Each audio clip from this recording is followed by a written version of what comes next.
Hello, everyone.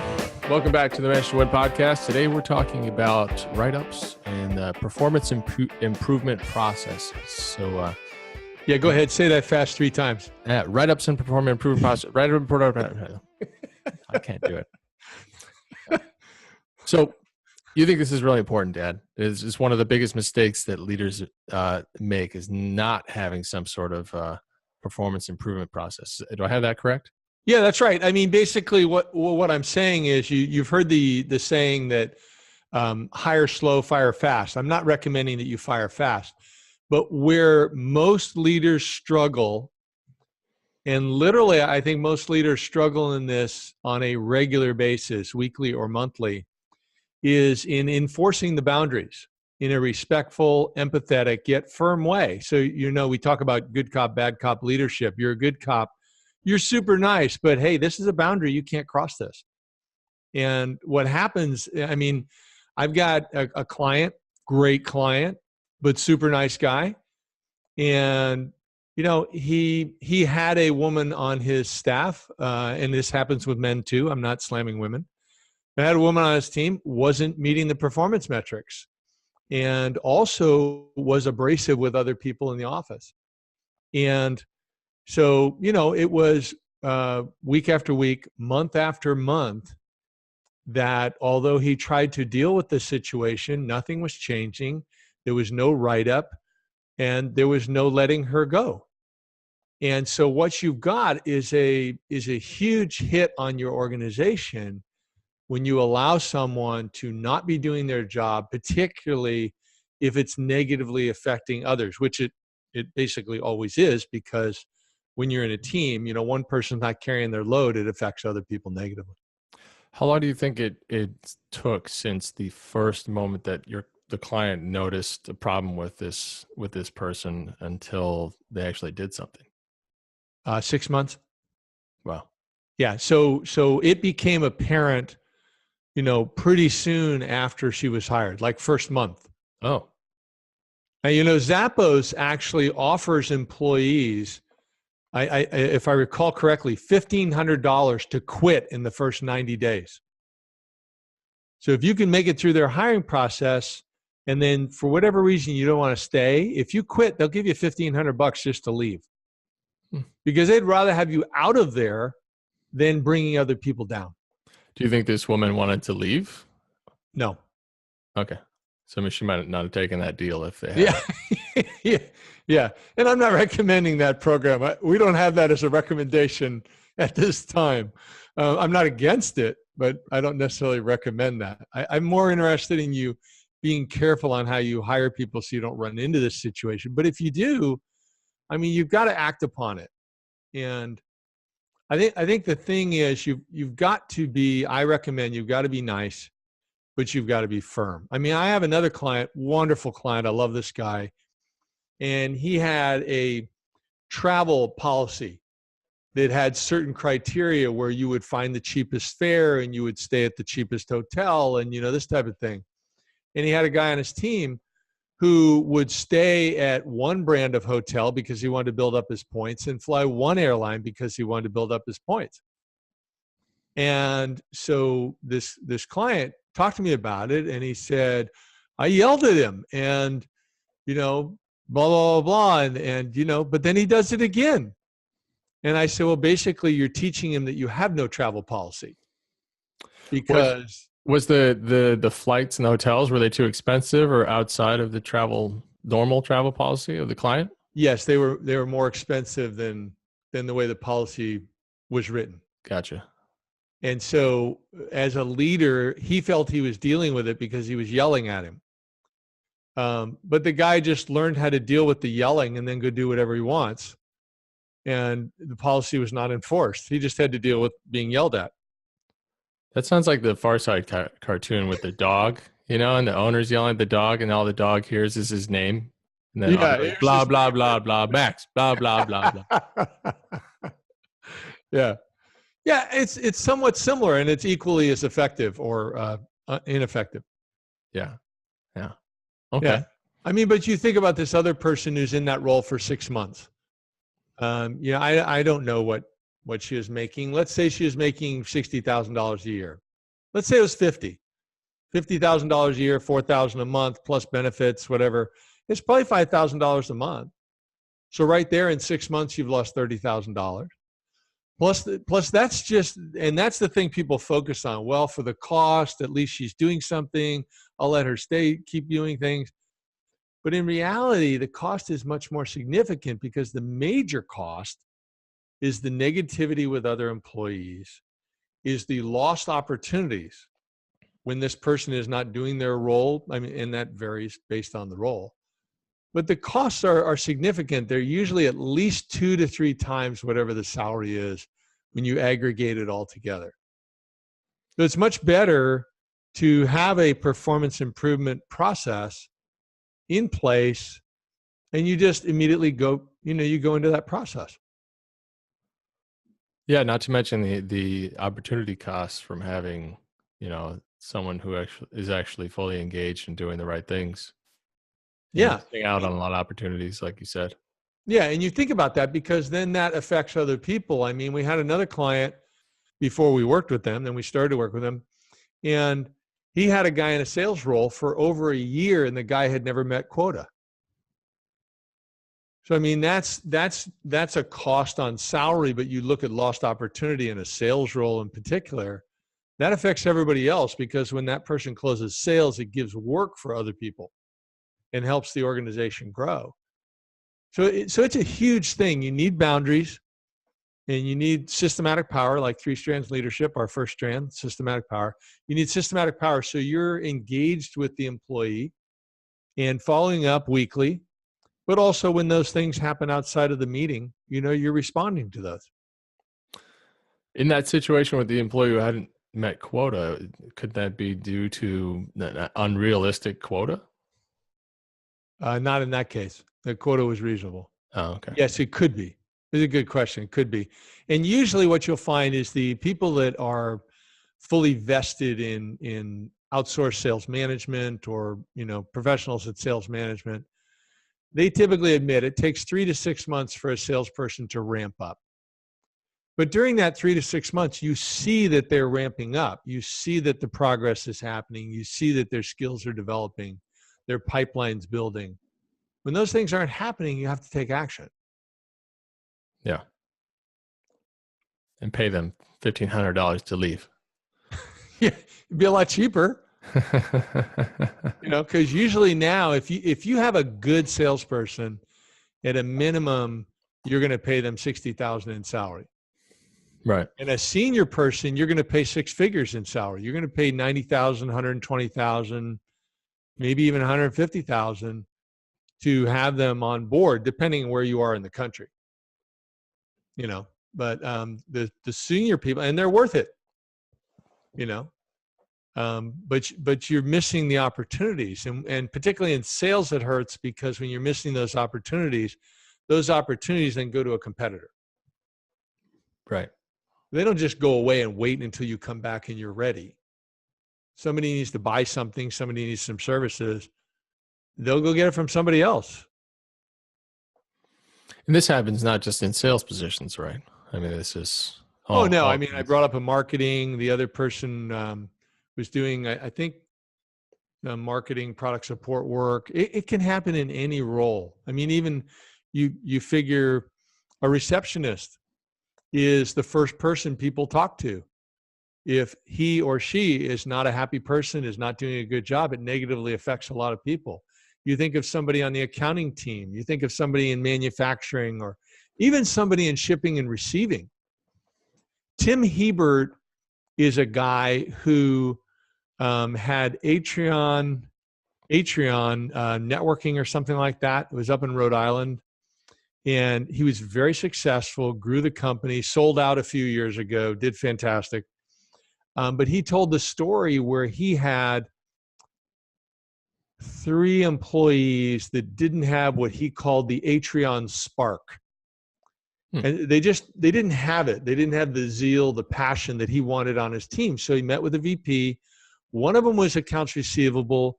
One of them was shipping, and one was receiving, I think is what it was. Okay.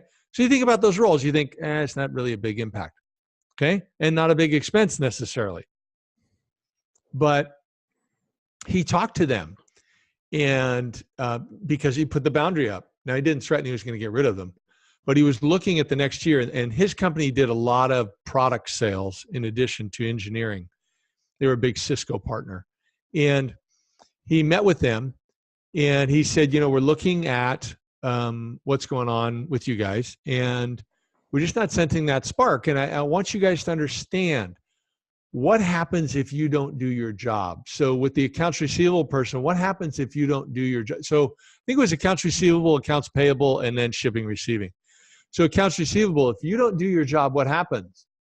Person thought for a moment, said, well, we don't have any money. Because if I don't bring in the money, we don't have any money. I said, right. Accounts payable, if you don't do your job, what happens to our organization? Well, vendors should stop giving us product. People stop dealing with us. That's right. We can't do business. Shipping, receiving. What happens if you don't do your job? Well, the engineers won't have any product to install. They won't be able to fulfill the agreements we have.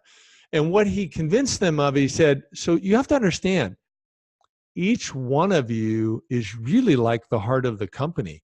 Because if you stop pumping, if you stop working, if you're not doing your job, we die.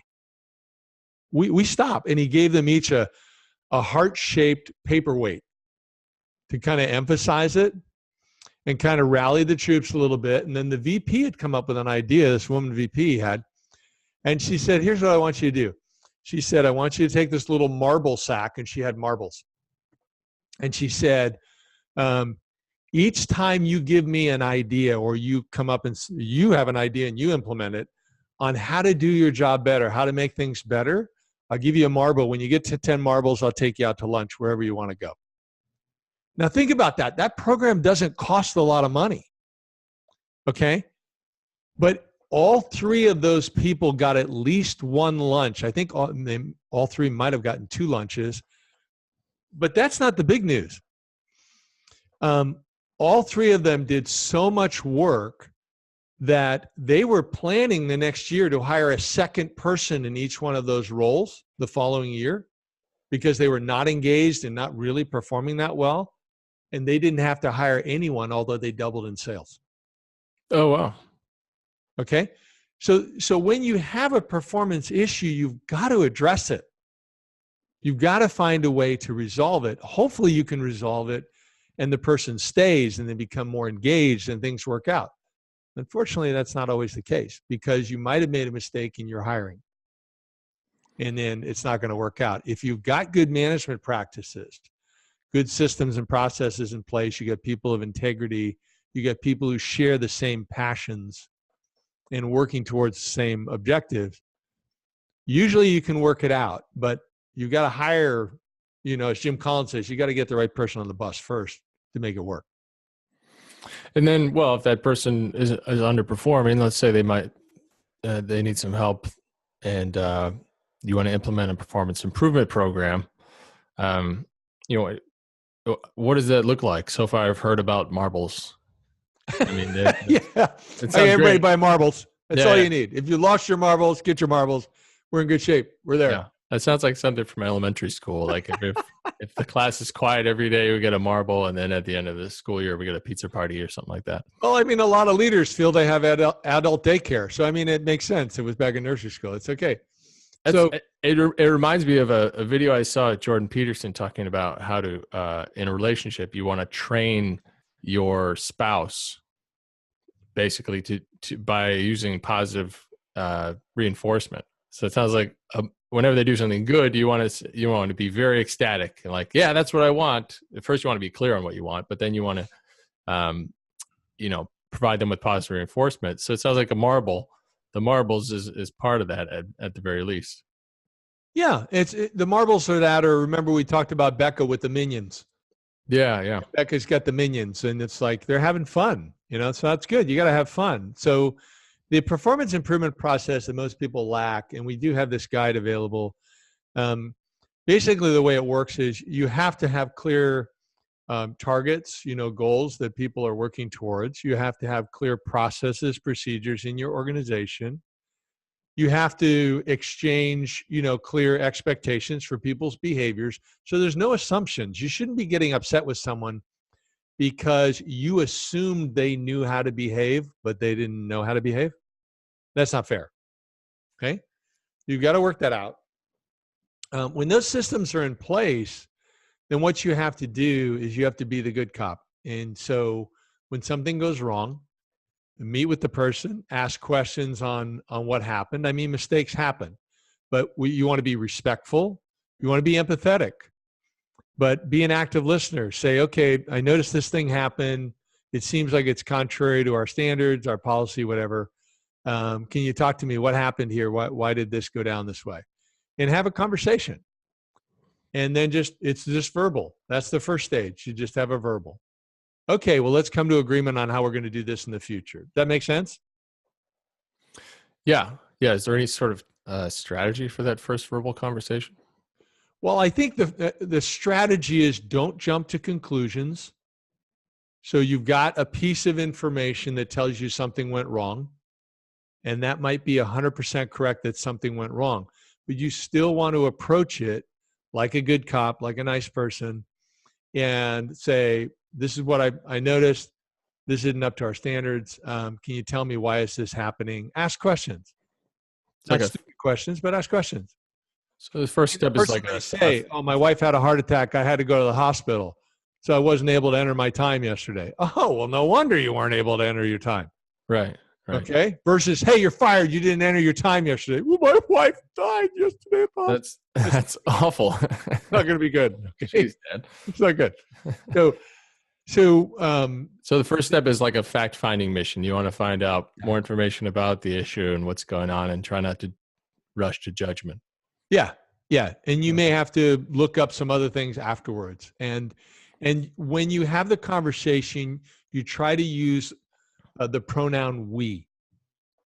How are we going to change this? What are we going to do about this? Not you did this wrong. You need to straighten up, or I'm going to fire your, blankety blank.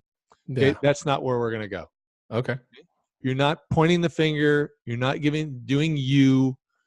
You're not saying I would never do that, which would be, kind of an opposite extreme, which is equally unpleasant.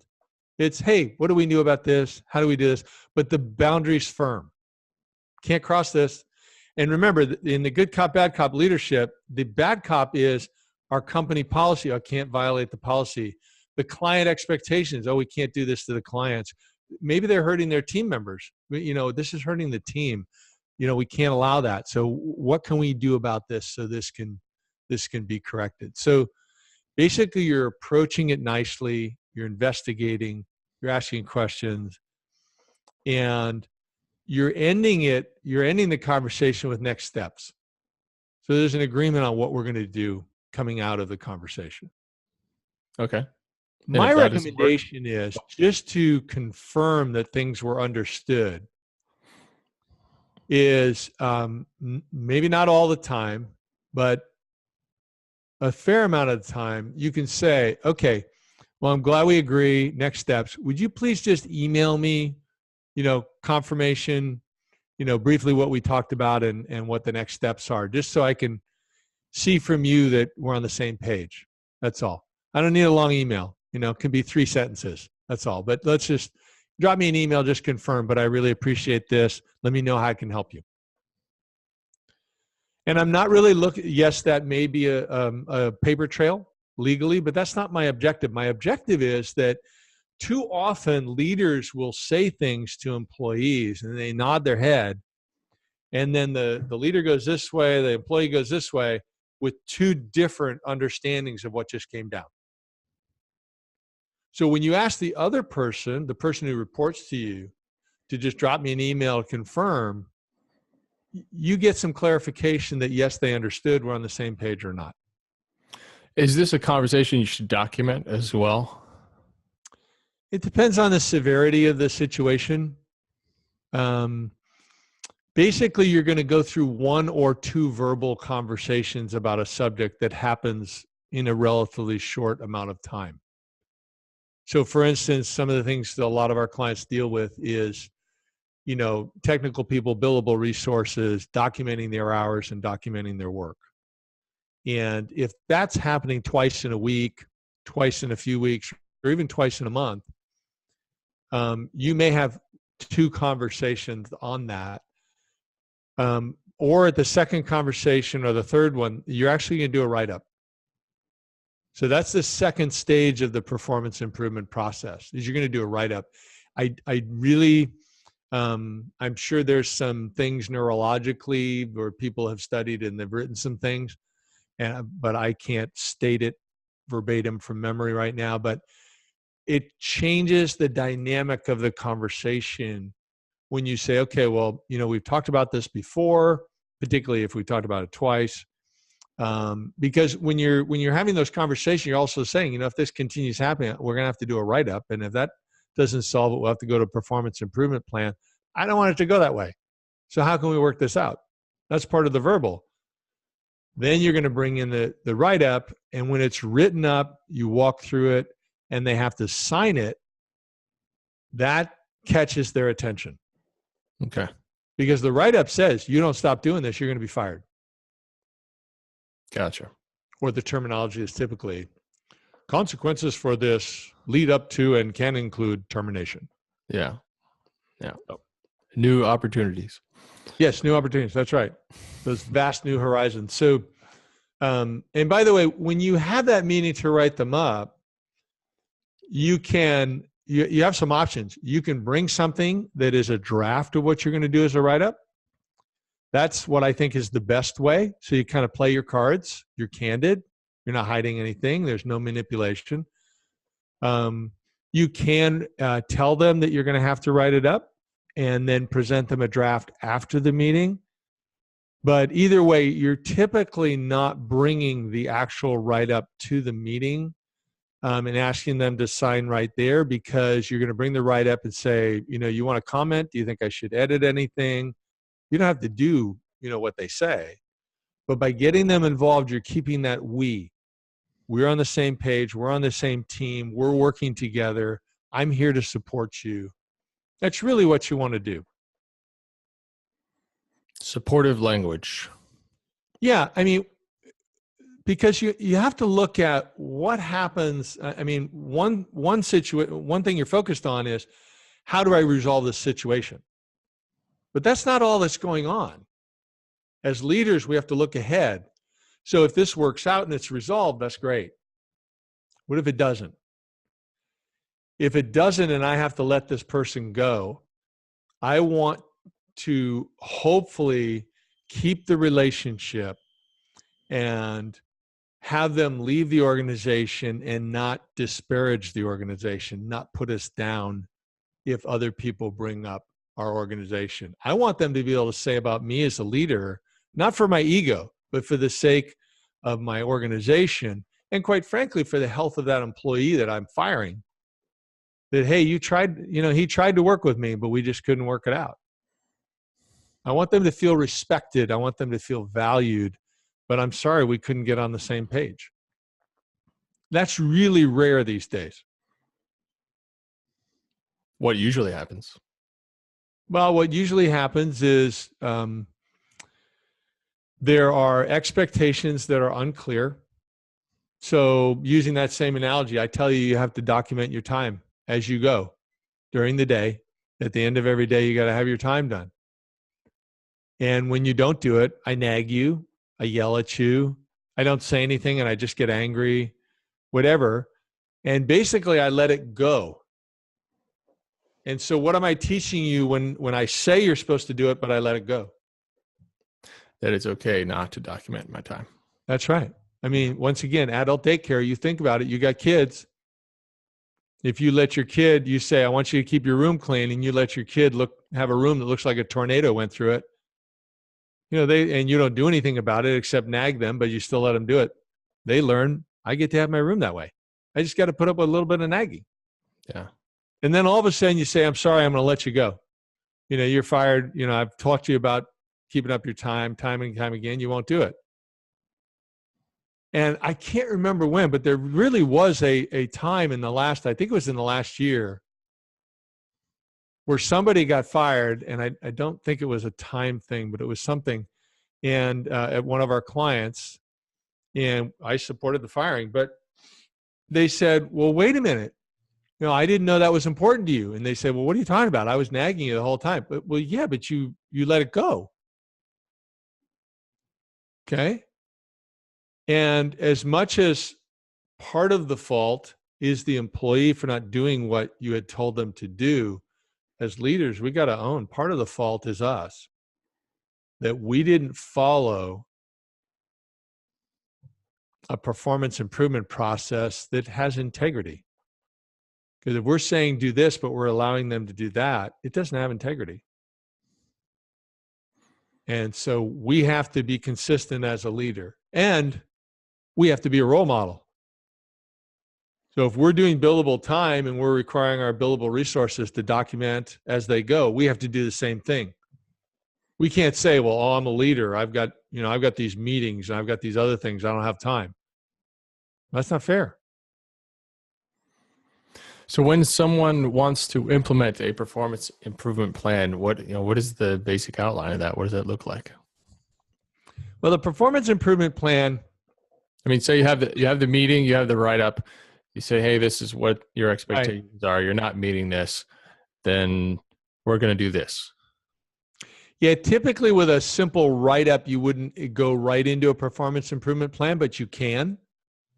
Usually if there's a second write-up, that's the performance improvement plan. But it may be something where you're just realizing, hey, we need a plan in place right now.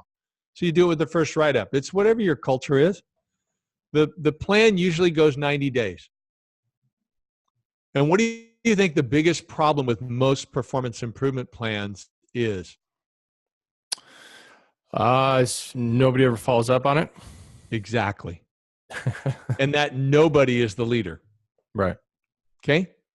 So if I've got somebody on a performance improvement plan and I want them to win, we're talking about manage to win, right?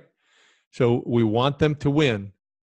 I'm checking in with that person every day or two, whether it's 30 days or 90 days. Maybe it's just the first 2 weeks, 4 weeks that I'm checking in every day or two, but then I'm going to check in every week. And I'm not checking in to play whack-a-mole to whack them over the head of where they messed up. I'm checking in, hopefully, to affirm what they're doing right. You brought up the thing earlier with the guy trying to train his wife, or the wife trying to train her husband, by being ecstatic about things that they do that they like. It's the same thing here. Too often, somebody writes up a performance improvement plan, and I just get shocked. I go, how long is the plan? Oh, 90 days. Well, when are you going to touch base with them next? Oh, we'll touch base with them in 90 days. Why? So think about it. You have an employee who's costing you money and taking other people down, maybe down a notch, okay? And you're going to turn your back on them for 90 days. Where's the logic in that? Right. Okay, it doesn't add up. So first of all, you want to be supportive, so you want to be there and help them. But if you got them on a performance improvement plan and you're following up every day or two, and they're failing the first week, the second week, it's time to say goodbye. You don't keep them on for another 2.5 months. Yeah. You're also hurting them because maybe there's another organization that has a different role with different qualifications where they will do great. And maybe part of their learning process in life is that somebody actually, for the first time, put up firm boundaries in a loving way and kept them in place and held them accountable. What a wake-up call. And you end it, you just say, I'm sorry, this isn't working out. We set the boundaries, you agree to the boundaries, you're not meeting these standards. And so I'm sorry, but I got to let you go. And I hope this works out for you. But you're pulling down other members of the team, and you let them go. Okay, so to summarize, when it comes to somebody who's not performing up to standards, first thing you need to do is have a conversation with them to kind of have a little fact finding mission. Then if, things are still not going well, you need to have a write up. Was that it? That's correct. Okay. So a formal write up. That's one or two conversations in, you're going to do a write up. You Okay. don't wait for 5 conversations, 10 conversations, a year of conversations. Yeah. Okay.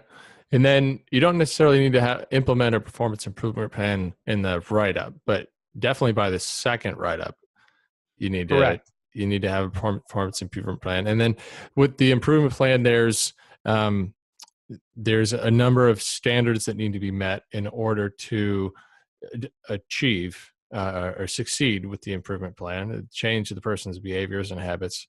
And as a leader, as a manager, you need to follow up on those pretty much right away, every day, if not every other day. Exactly. So let's touch on this for a moment, because we didn't get into them. It doesn't have to take too much time.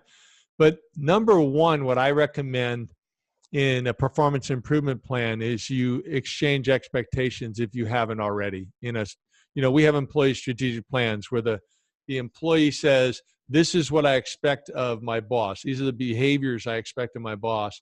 So they're going to be a great boss. And the boss says, this is what I expect of the employee to be a great employee. I think you need to look at those, tighten those up, maybe whatever, but there needs to be expectations on the plan. So the boss should say, I expect you to do these things every day. I expect you to improve. I expect if you have a problem, you're going to come to me and ask. I expect that that if this plan's not achieved, that it's going to result in termination. You're going to have to move on. Lay those things out.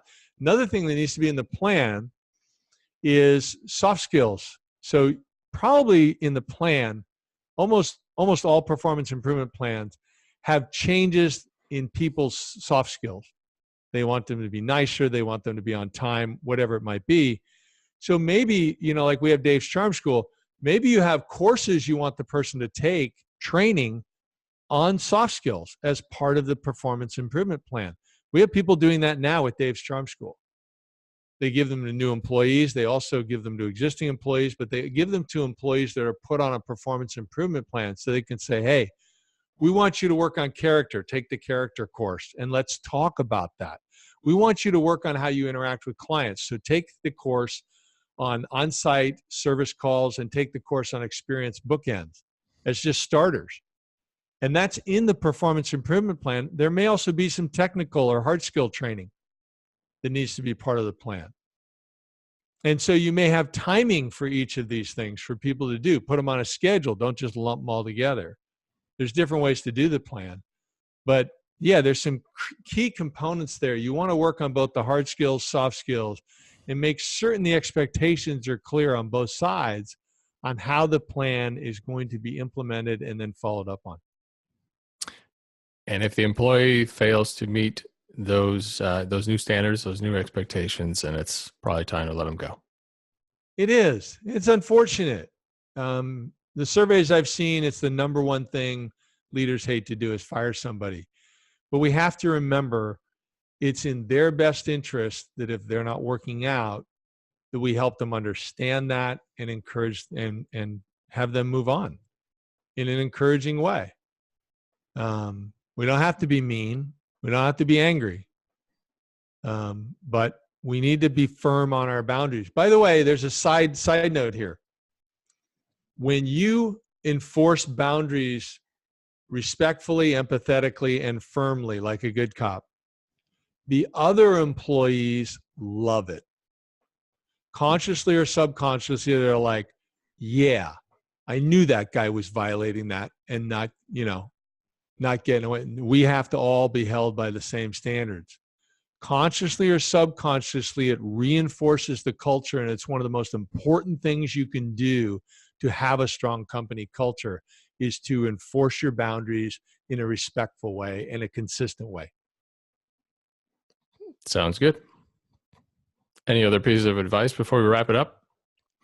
I think that's a lot for people. I would just say, if you have any questions, reach out. I mean, our business is about employee problems. So we get calls. And we don't give legal advice, but we're happy to help you, work on your leadership skills, on your company culture, strengthening that, help you, discern how to work better with a particular employee. That's all good stuff. So happy to answer any questions people have. But this is really important as a leader.